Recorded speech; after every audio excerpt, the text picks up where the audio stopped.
Jack Fultz won the 1976 Boston Marathon, dubbed the Run for the Hoses, as runners did anything they could to cool down in the 100-degree extreme heat. And Jack is now the training coach for the Dana-Farber Marathon charity team and joins us to talk about training. Jack, thank you so much for being with us. Thanks for having me this morning, Brianna. Well, Jack, we all know that runners go through months of grueling training for the marathon, and runners have had to switch up those training schedules drastically with the postponement of the race. So what are you telling the runners on your team so that they can be ready for September? Well, they pretty much have had a full month off now. I mean, we canceled our first team training run in the middle of March when all the social and physical distancing started to come into play. And they've all been wondering, what should we do now? What should we do now?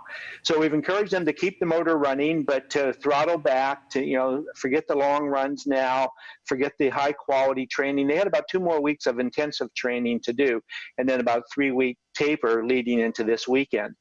So, so we've encouraged them to just, now because all the health clubs closed and people are now sort of sheltering in place and running out of their respective homes, to just go out and keep putting some distance in, but much less than what they had been doing.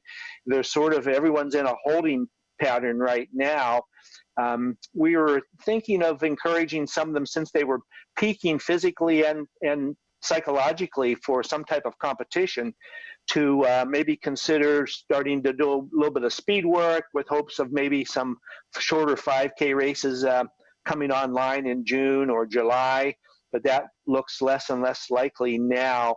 So we're encouraging everybody to just sit back and kind of keep putting in some miles, but make it exciting by running different routes from in their neighborhoods now, running loops that they traditionally run in opposite directions.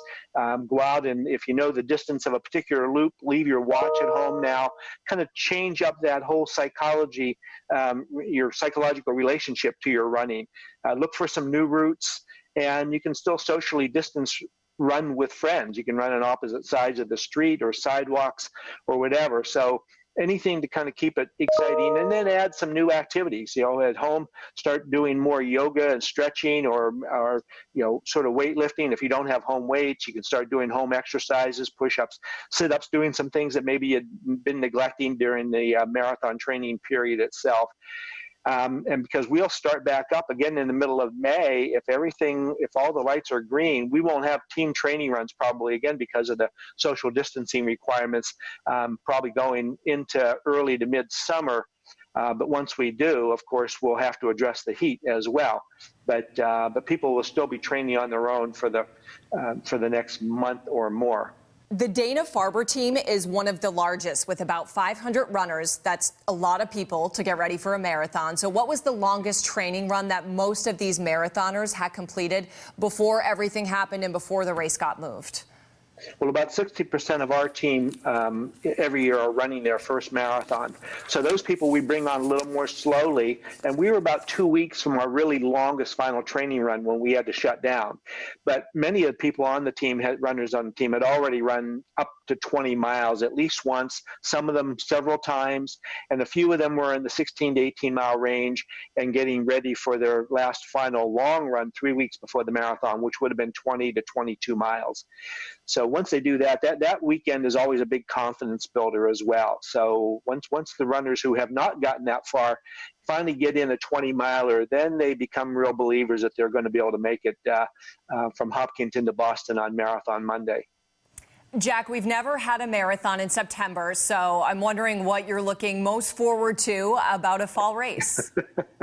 Well, it's interesting. When our runners are on the Dana-Farber team are training for Boston, of course, they have to train through a New England winter. At least those who live here. We have runners from all over the country, and some of them enjoy running in the heat of Florida or Arizona throughout the winter months. But those of us here in New England, of course, have to endure that. And we hear many of them talking about, I'd much rather train in the summer for a fall marathon. And now all of a sudden, those wishes are coming true, for better or for worse. And that's one of the big issues people are talking about now is, oh my goodness, how are we going to train through the summer heat?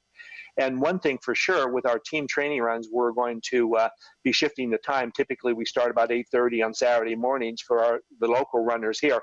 And we'll get 100 to 125 runners in at our weekend team training runs.